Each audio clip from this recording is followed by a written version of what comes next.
bismillahi rahmaani rahim wasalaatu wasalaam ala sayidina wa nabiyina wa habibina fi teew yëpp ñu ngi leen di nuyu ku ci nekk ci turam ak santam ak titre bi mu fi toogee ñu bëgg leen a jukkil nekk ci les bienfaits du travail d'équipe en islam njariñ li nekk ci booloo liggéey ci diine l'islam xam naa ni nag dina wuute tuuti ak ni suñu ustaas yi di defee conférence ndax mën naa am approche yi ñoom ñooy xaw a wuute tuuti mun na doon nag déformation professionnelle waaye li ci gën a am solo mooy li ñuy wax ñi ñu koy waxal mën koo jëriñoo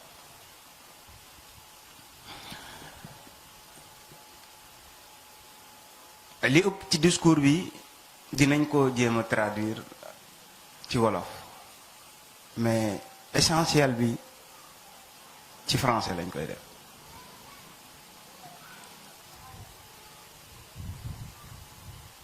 tout d'abord li ñu njëkk a def mooy jéem a définir lan mooy équipe doo rek ñëw ci li ñuy tuddee travail d'équipe def lëkkaloo bi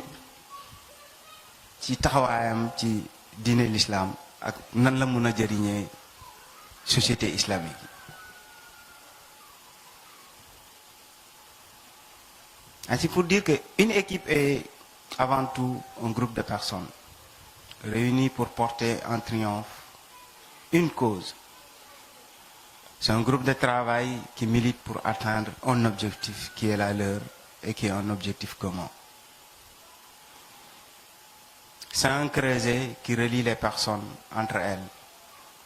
Un creuset au sein duquel elles partagent leurs idées, leurs expériences, leurs valeurs, ainsi que leur culture, leurs connaissances en termes de savoir, dans l'unique but de réaliser un succès du projet qui est la leur. Équipe li ñu ko mën a jàngatee moom mooy ay nit ñu booloo la pour jéem a jëmmal benn mbir mu doon jubluwaay ci ñoom. bu ñu dajaloo ci liggéey bi ñu war a def il faut que ñu am objectif te booloo boobu ñuy booloo moo leen di yombalal ñu mën a jot seen objectif boobu noonu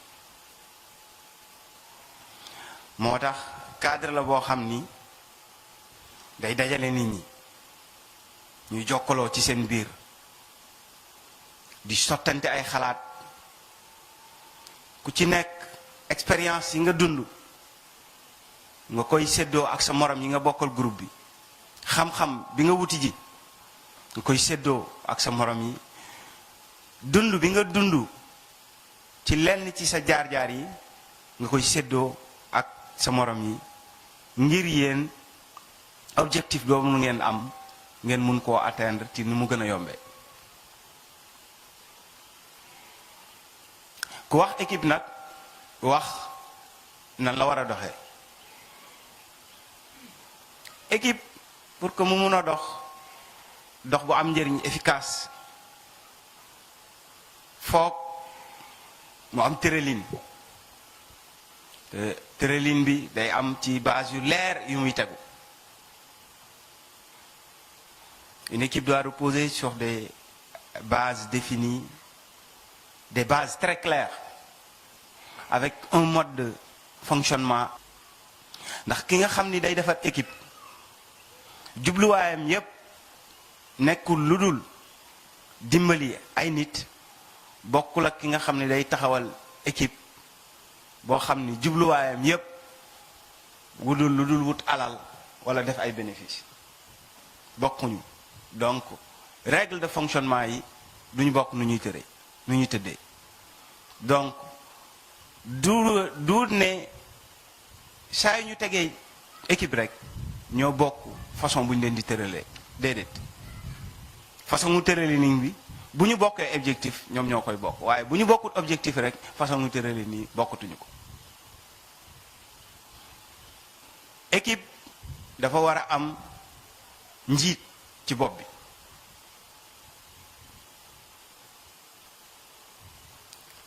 du doon chef nag parce que chef da ngay taxaw rek def leen nangam wax leen nangam def leen nangam def leen nangam ñooñu di exécuter déedéet. njiit bi coordonnateur lay doon nekk ci bopp bi di wax nit ñi ku ci nekk li nga warloo ndax lu ñuy toog waxtaane la ko ba tënku ko. bi maanaam seen groupe bi ngeen nekk organiser conférence bi am na koo xam ni moo war a yor micro central bi di wax nit ñi ni ñuy war a jàllee kii jàllee def temam kii moo ciy topp. am na koo xam ni moo war a toppatoo chaise yi ñuy teg am na koo xam ni moom moo war a toppatoo mbilu communication bi. yooyu yëpp bu ñu dajee nag il faut que mu am koo xam ni moom moo nekk ci kaw tiim leen di wax ne ah yow kat lii nga waroon a def fii nga ci toll ak fii am na lu tardé am na lu tardé am na lu tardé ba nga xam ni moment bu ñuy rendre compte dina yomb pour ñu def ko. Le travail d'équipe maintenant, c'est un concept permettant à des groupes de personnes de travailler ensemble afin d'accomplir plus de tâches avec un meilleur résultat dans un laps de temps plus court. Maintenant ànd di liggéey njariñ li mooy day boole ay nit ñuy liggéeyandoo pour mën a jëf yu bari yu sakkan ci waxtu gàtt par rapport ak benn nit. bi maanaam su ma jógoon tey pour organiser conférence bi war a indi matériel bi fi nekk yépp war a def installation bi door a ñëw toog pour commencer waxtaan wi amaana mu jëlal ma temps bu gën a yaatu. ci waxtu wi ngeen di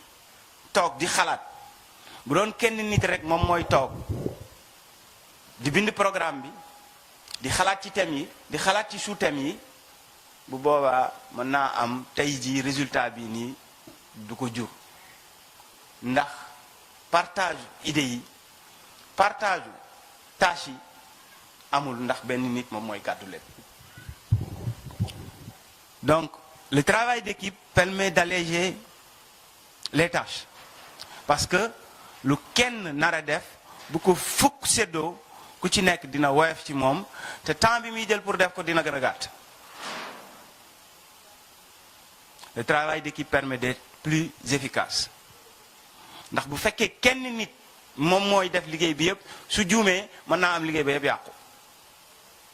bu dee fukki nit la bu kenn juumee juróom-ñeenti ñu jubal bu ñu yegsee dinañu muur njuumte kële wala balaa ñuy yegg ñu ñëw rectifier loolu mu juumoon ba tax bu ñu yeggee ci cëppaandaw ba liggéey bi yëpp mën a ñëw.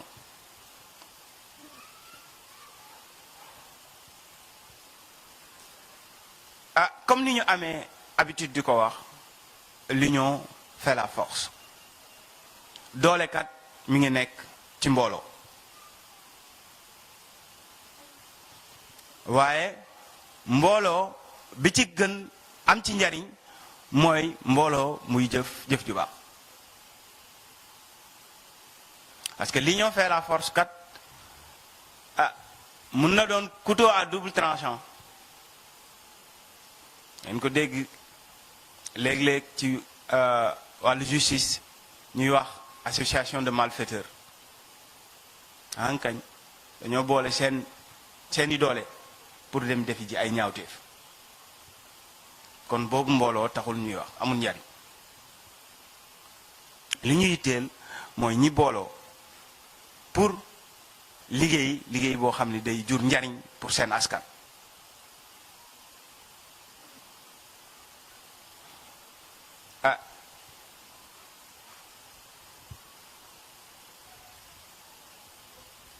liggéey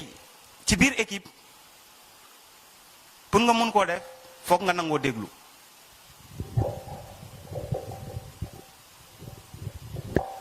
pour nga mun koo def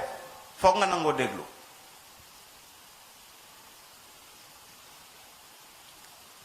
boo mënut a déglu doo mun a liggéeyandoo ak ay nit. day bokk nag ci formation nit ki mu mun a déglu ci seen vécu, dina mun a jàng ci ñoom ci seen expérience.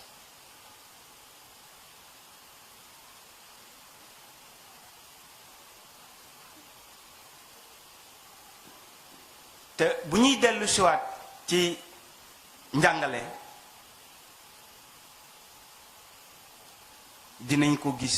lu baree bari ci ñi nga xam ni dañ daan dajale nit ñi di leen di former. li leen gënoon a yitteel du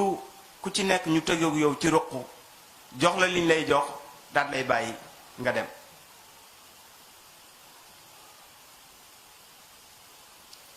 ndax li leen gën a yitteel ci ñoom moom mooy mbooloo mi ñuy doon benn say, ku ci nekk di jàng ci comportement keneen ki, ku ci nekk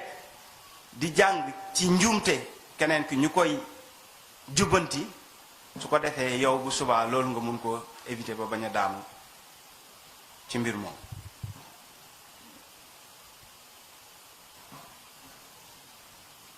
donc bu ñuy wax ci avantage yi nga xam ni travail d'équipe am na ko, bi ci njëkk moom mooy la confrontation des avis. mooy li ñu mun a tuddee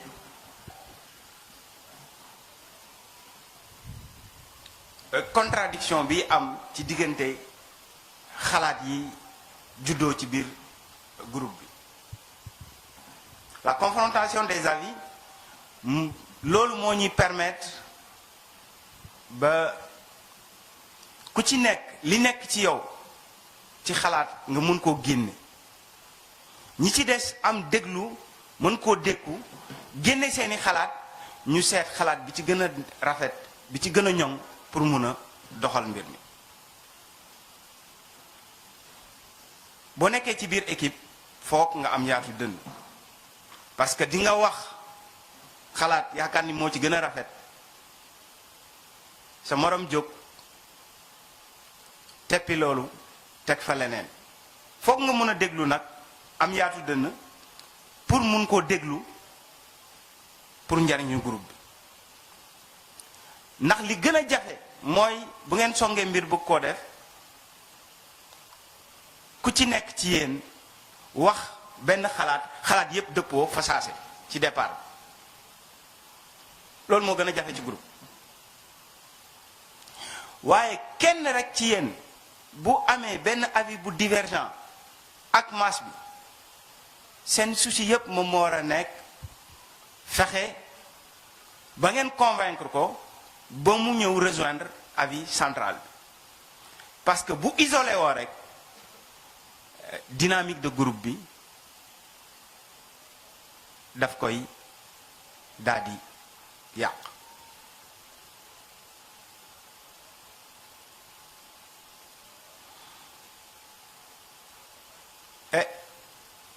dooley groupe borom bi subhanahu wa taala mi ngi koy misaal lu bari yoon ci jaww ji. benn exemple bi ñu ci jël moom mooy kinaara géej oa. nit ñi dañuy jàngat bu ñuy tukki di naaw,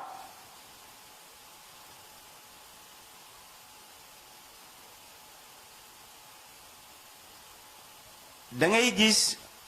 bu ñu nekkee mbooloo toujours bu ñuy naaw day am leader ku nekk ci kanam jiitu ñu def formation topp ci ginnaawam di naaw ñiy jàng seen comportement nee nañu uwaay yi bu ñu nekkee di naaw dinañuy naaw 70 fois plus vite que bu ñuy naaw de façon individuelle parce que dynamique de groupe bi moom moo leen di permettre ñu am vitesse boobu noonu te à chaque fois bu leader bi sonnee da ngay gis mu décroché duggaat ci biir groupe bi keneen jiituwaat ñu continuer seen mouvement bu kenn gaañoo ba war a wàcc duñu ko bàyyi mu wàcc moom kese foog am ku détaché wu ci groupe bi wàcc ak moom moo xam ku laafam damm la moo xam ku tànkam metti la kooku wàcc ànd ak moom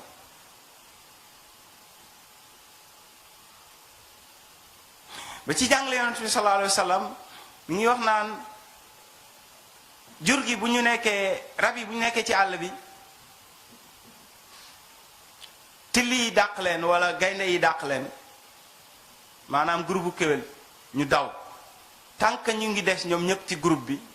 dina jafe lool pour mu fàdd ci kenn waaye bu kenn génnee ci géew bi rek moom la ñuy isolé daal di fàdd donc yonent bi sallallahu alayhi wa sallam di ñu jàngal lan mooy importance su nekk ci groupe léegi njàngale yooyu noonu moom la ñuy jël di ko lëkkale ak li nga xam ni moom mooy travailler en équipe parce que boo nekkee jullit sa référence yëpp warul génn ci diggante Quran ak sunna yonent bi sallallahu alayhi wa sallam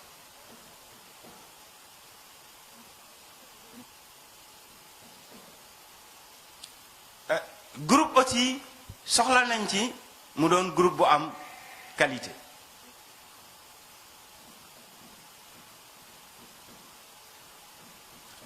naam nombre bi baax na lool waaye li ci ëpp solo moom mooy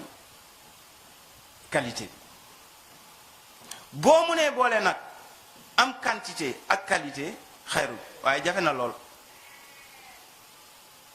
li ci ëpp solo moom mooy nga am qualité ci groupe boobu noonu ngay constituer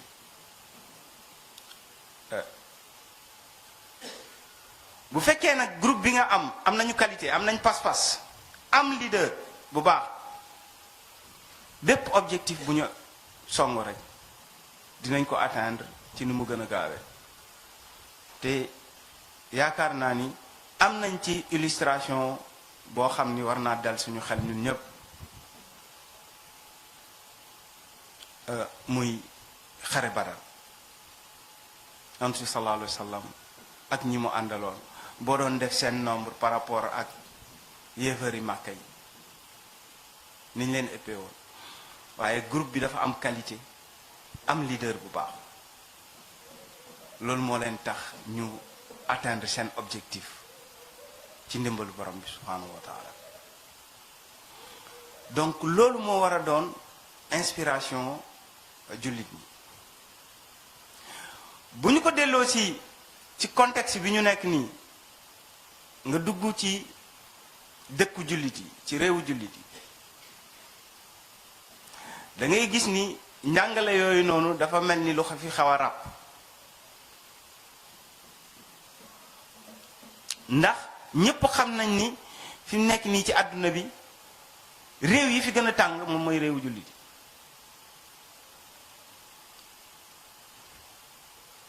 yi ngay xool rek ku ci nekk ci ñun nga yaa ngi suivre liy xew ci actualité bi yépp réew yi fi gën a tàng moom mooy réewu jullit yi ama xaaj nañ leen ba ñoom ci seen biir ña ngay reyante ama ñi ngi jàmmarloog ay noon yoo xam ni ñu ngi leen di faagaagal te jullit yi fi mu nekk nii ñi ngi laam-laamee ndax ñoom ñoo ëpp ci àdduna bi wala déet am na statistique yu génn yu wax ne islamisme dépassé na religion chrétienne.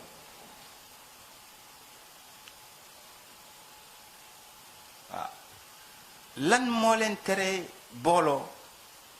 waxtaan ba mun a défendre peuple yooyu noonu nga xam ni ñi dul jullit ñi ngi leen di faagaagal?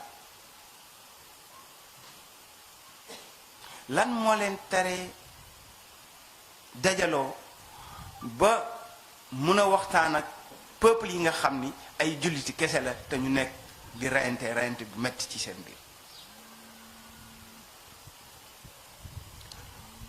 loolu nag liñ koy mën a amee mooy njariñ li day déparé ci suuf, mooy nit ñi organiser wu en équipe ci biir dëkk yu ndaw ndawaan yi. équipe yooyu noonu bu ñu dajaloo, dëkk yooyu jokkaloo, mu jóge ci échelle u dëkk yi dem ci échelle u réew yi, bu jógee ci échelle u réew yi dem ci échelle u communauté bi, parce que diine l'islam peuple bi benn peuple la, c'est une seule communauté.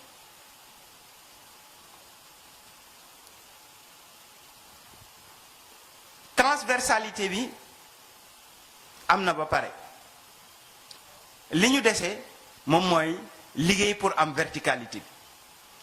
Transversalité bi ni mu amee mooy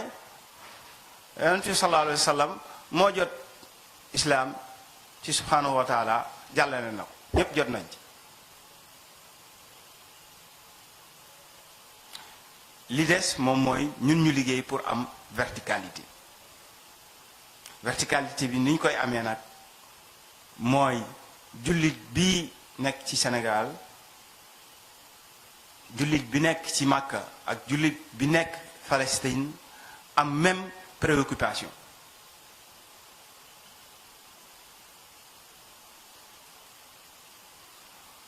parce que ki nekk jullit mënta doon sa noon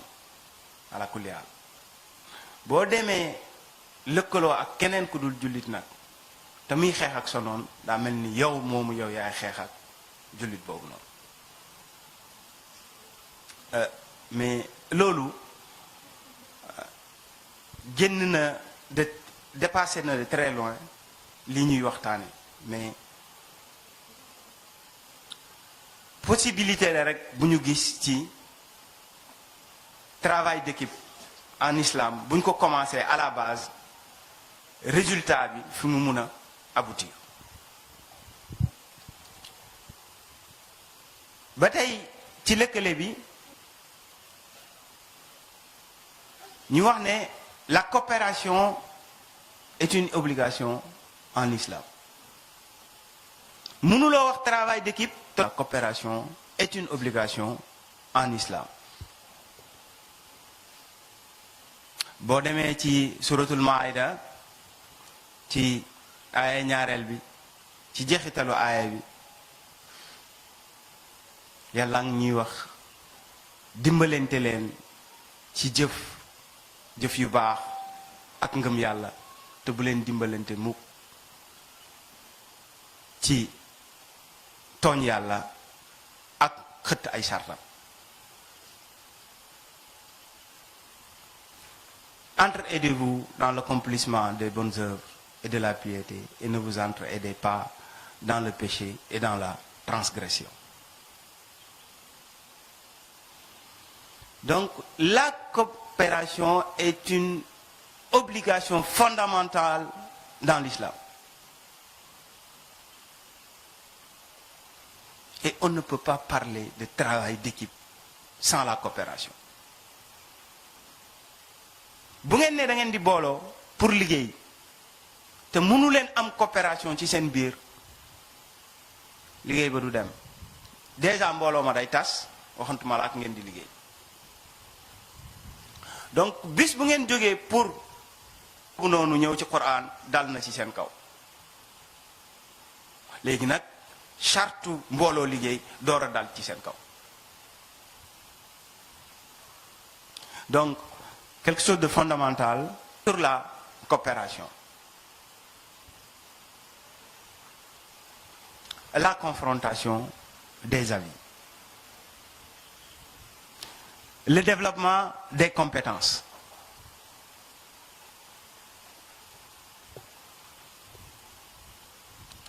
Le fait de rassembler des coopérateurs, des collaborateurs dans une équipe permet de créer le lien et de favoriser le partage au sein de la société ou de la communauté.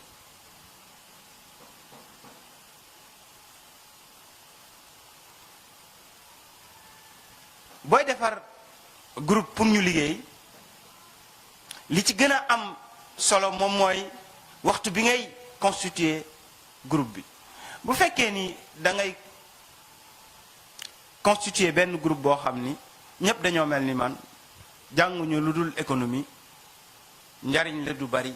pour société bi. La divergence des compétences. Kii day dem